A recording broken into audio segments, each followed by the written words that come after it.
Wow. No boundaries. All I did is walk into another room. I don't know why. It's such a challenge to calm my nervous system. Anywho, what I was saying was anger, and on the topics of anger and rage. Those have been my biggest challenges. That rage that is in me is, Lola is so scary. I am horrified and terrified of it coming out. I used to.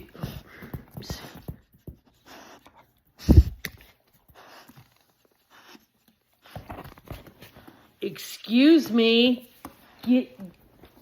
They get no attention. Lola has to be talked to like she's a gangster. Tatum, this angel, you just tell her what you prefer, and she'll usually do it. You have to talk like a gangster to Lola. Gentle parenting does not work with Lola. So if you hear me sound out of pocket, it's because that's the only thing she responds to, unfortunately.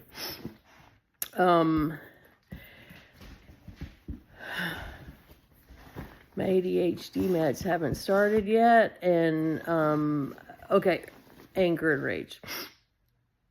So all of the emotions were super hard to name.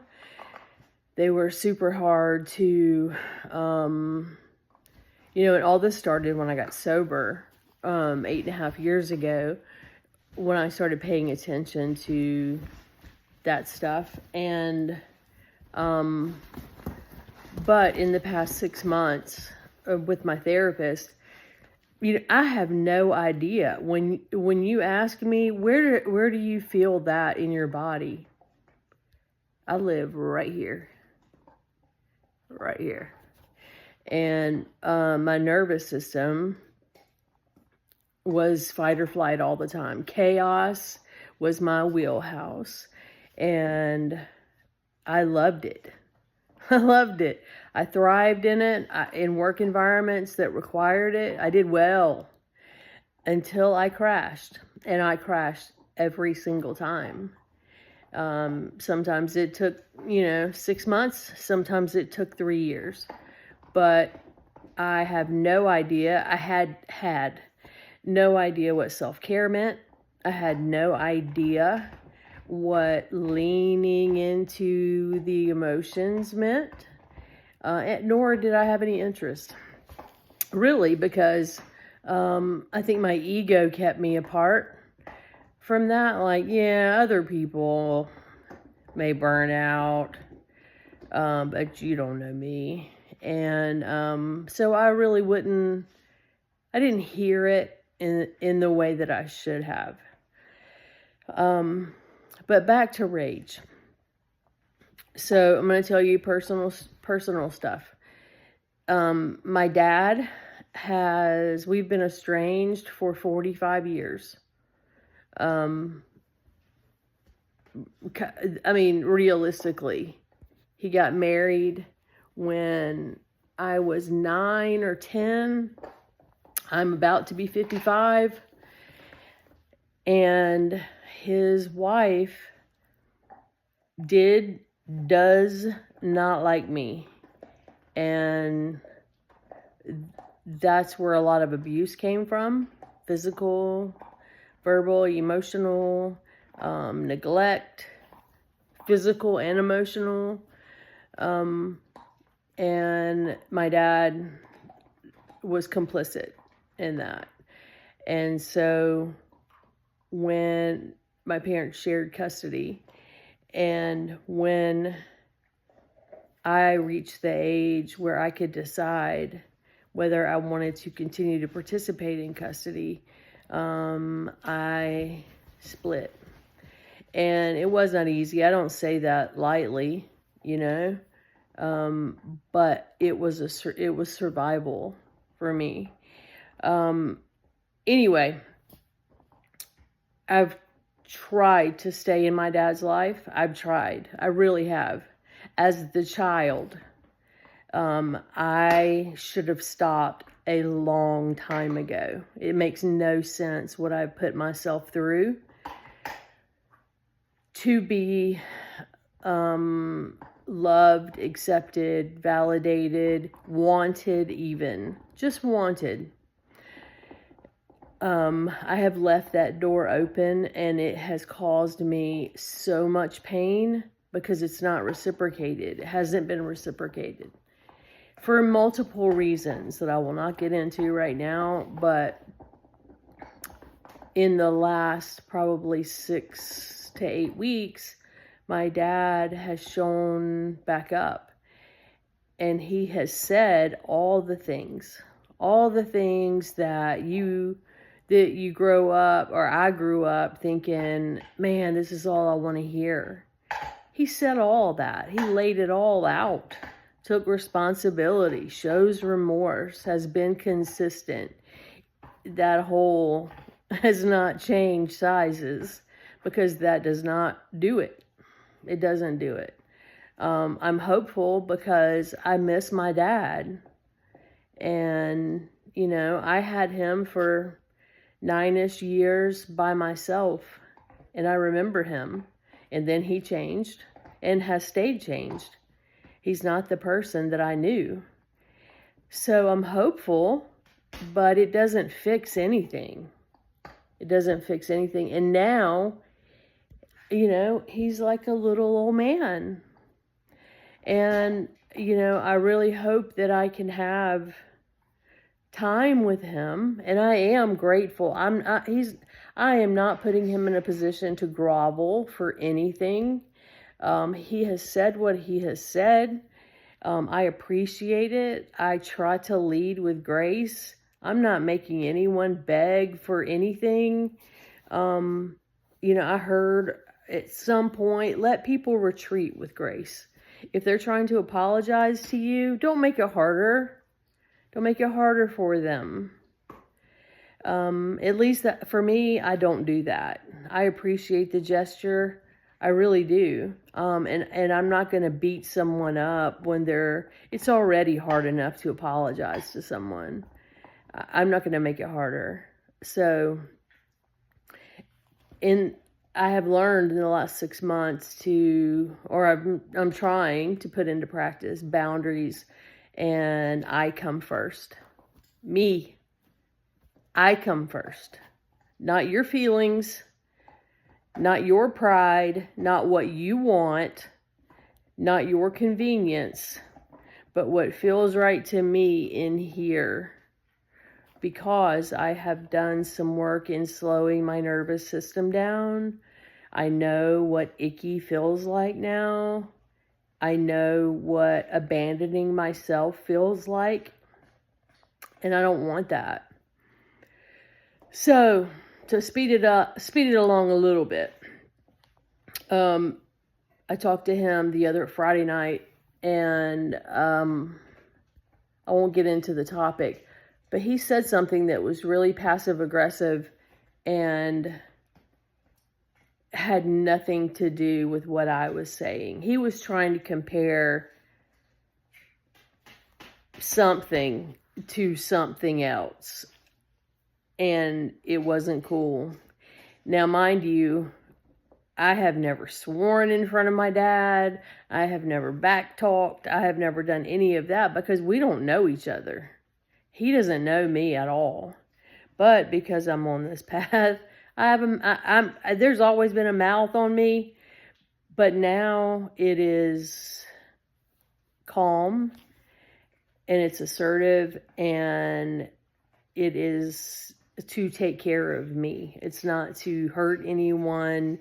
It's just to take care of me. So, because text is the only, and it's even shaky, source of communication I have with him. I still can't do this stuff in real time, I'm finding. I hear things that people say, and after the moment has passed, I'll catch it. And my therapist says, and she's so accurate, right? There's so much anger in me that is untapped. And what my how I have been is, instead of directing the anger to where it goes, I will set an internal dumpster fire. And she's so right, because someone else can do something sideways, out of pocket, inappropriate, and within the hour I'm suicidal. And it's crazy how that works. How someone can be disrespectful to me, and the self-hatred and the low self-worth gets cranked up, and before long, I don't exist to live. I don't deserve to exist. It's Lola, honey, I love that bone. Get your ass down. Get down. And so I'm recognizing that. It's crazy how that does that. You know, almost a year ago in January, man, around my birthday, and it's coming around again. I don't know what it is around my birthday, but there's so much self-hatred. It's astonishing. So I'm trying to direct the anger where it goes and not here. And it's a practice, and it's not pretty. So we got past Friday night. Yesterday morning, my mom called, and she knows all this, so I'm not trying to put her on Front Street. We have already talked about this. But, you know, she was in a rush. She called me to check on me because she knew I wasn't happy about Friday night. She's gone through all this stuff with my dad, with me, and my stepmom, and has seen my life in turmoil for most of my life. And so she called to check on me, but she really didn't want to hear the stuff that's in me. I mean, most people don't. Most people can't handle it. I really do have a couple of really good friends, and I have an amazing fucking therapist. They can handle me. I don't scare them at all. But for a lot of people, I scare just by telling the truth. You know, if you ask me how I am, you're not going to get like, I'm all right. Unless I really am. But more times than not, you're going to get the truth. And you better buckle up. If you're not, I mean, I'm used to working in the mental health field, and things don't scare me. I don't flinch very easily. And I forget that other people are not like that. So, when she asked how I was, and I started crying and telling her, she had a plan for the day. She had stuff to do. She had her own agenda to get some stuff done for her. When I started, I mean, I can only imagine, right? Like, oh, here we go. Not in a negative way, but like I was kind of hoping to hurry this along. Don't ask me then. Right? And we talked about this later. But as I am crying so hard, I can't catch my breath. And I don't know why. It pisses me off. Oh, I know why. Because Friday night I wanted to drink. The self-hatred and the desire for oblivion via the bottle comes so fast it makes my head spin, and that is disappointing. I don't like it. I'm tired of it. I really want it to go away. I'm tired of this battle. You know, I cannot believe I'm still sober. But that's what happened. So I was crying, blubbering, telling my mom about that. And as I was doing that, she was like, all right, well, call me if you need me. And I'm like, okay. And got off the phone with her. And then the rage came. And I'm trying not to.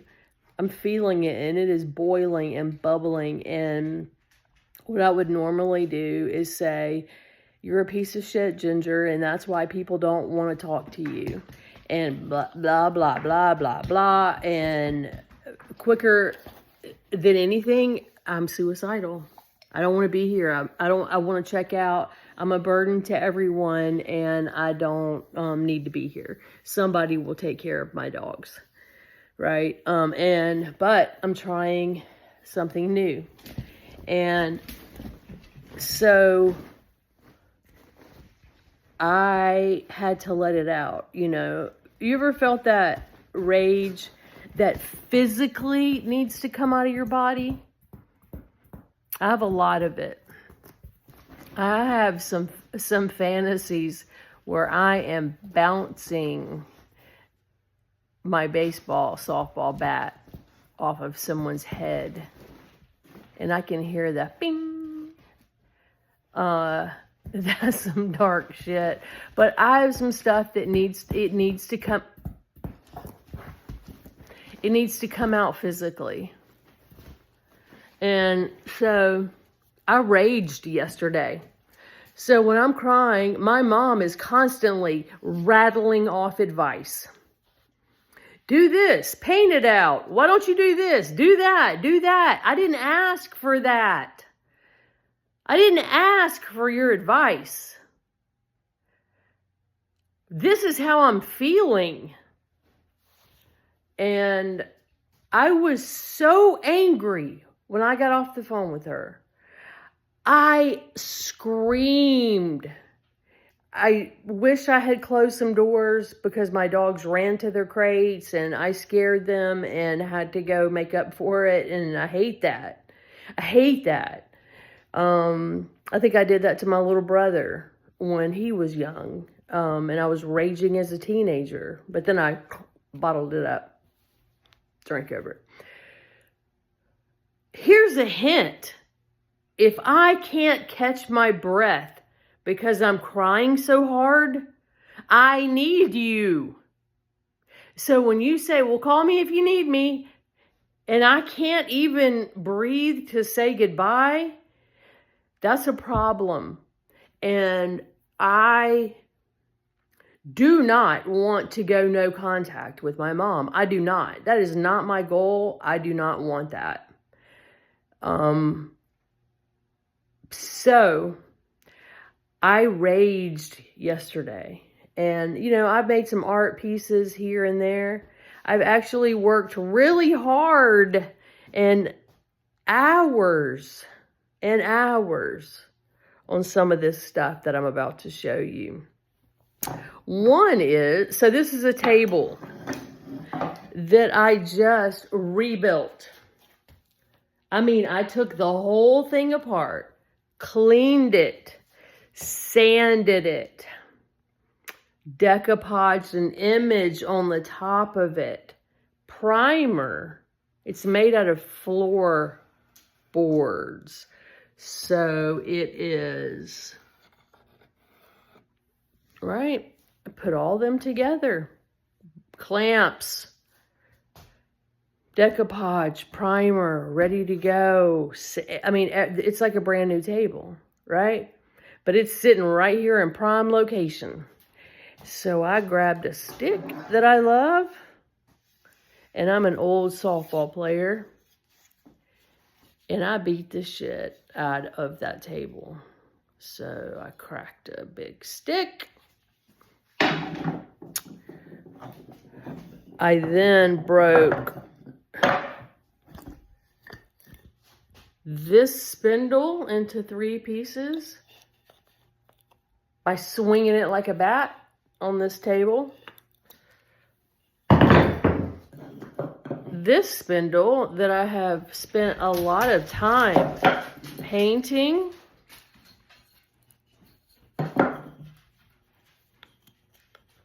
Also now in 3 pieces.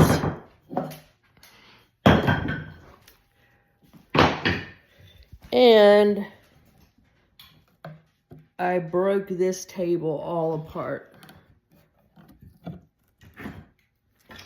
And I mean, it's got dents in it.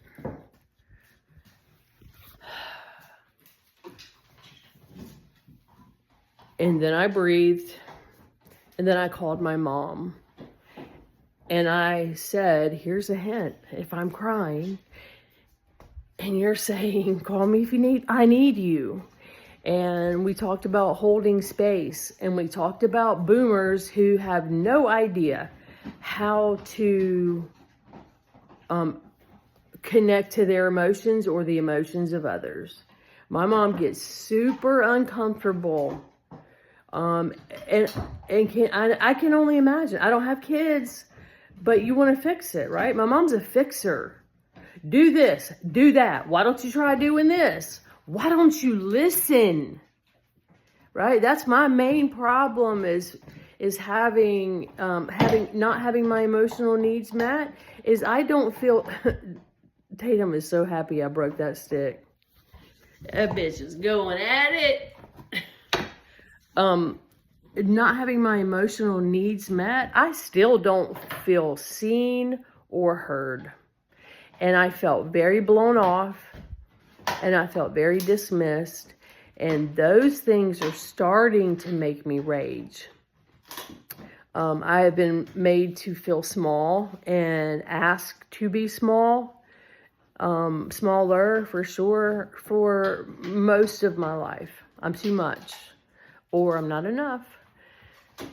So we had a great talk, I thought, and we talked about holding space. I got to go rescue this stick from this dog. Vice versa. We talked about holding space and what that looks like. And I know it makes you uncomfortable to hear me cry. And I know that it makes you uncomfortable to hear me say, I want to drink so bad I can't stand it. I know you want to fix that stuff. I need you just to listen. When you just listen, that's fixing it. That's healing me. But so there's a lot that I talked about, but my mom and I had a great conversation, and it does intimidate her. She's 75 years old. She's a wonderful person. She would run through a fucking wall for me. She would. She loves the shit out of me, but she does not know how to love me or see me the way I need. I'm not like the other 2 of her kids. I need something different because of the way I was raised and with abuse and stuff like that. They weren't. We have different dads and different experiences, but it's going to take some work on her part. It's going to take some work on my part. I mean, I'm doing work, but I'm pretty damn proud of myself. Like, I can fix this furniture. Whatever. That's not the point. But I did get it out of my body. But the rage is scary. It is the scariest emotion that I have in me. But it happened yesterday, and then I talked it out with my mom. And she says, and she's just like the rest of her siblings. They have no idea how to express their emotions. I don't know that they can name them. They're almost like little, like folks that I've worked with as an addiction counselor. How do you feel right now? Well, I think that, nope. They have no idea. She has no idea. And I grew up raised by her, learning that there are good emotions and bad emotions. And I went through a lot of shit as a kid that she did not know about on purpose. I did not want her to know for a lot of reasons. She could not protect me because the system failed me, because people lied to judges. My dad and my stepmom lied. And so my mom could not protect me from the physical abuse. When I saw that, I stopped telling her stuff. So she did not know all of the stuff that was going on in here. But if I showed anger, if I stomped off to my room because I was mad, that was not okay. I got in trouble for that. You know, I wasn't talked through it. And I know I'm not alone. I'm just saying, we're all learning together. And we can. I'm hopeful that we can. So try some hard stuff. Have a conversation. She says that she will try her best. And that's all I can ask for, right? Because I'm still not at a place where I set myself, hi Lola, where I am prepared before I talk to her, right? This is what I'm going to get. I have no I don't want to do that, and I'm no good at it yet. Anyway, I'm going to try to see my therapist this week. I already had some damaged hands, and I did not do them any favors yesterday. But for what it's worth, healing out loud is what this is. I'm telling you, the ugly. It was ugly. And then I went about my day. My intention was to write about it and try to figure out some stuff, but it just didn't happen. And, you know, quite frankly, I probably just wanted to distract myself with something else. And so I painted or whatever the rest of the day. And then went outside with my dogs. So anyway, if your shit's ugly, feel free to share it, because this shit is ugly. It's not pretty, and that's why people don't do it. You know, those of us who are in therapy and are doing the work and putting ourselves out there so that we can be better for the people around us, you know, kudos.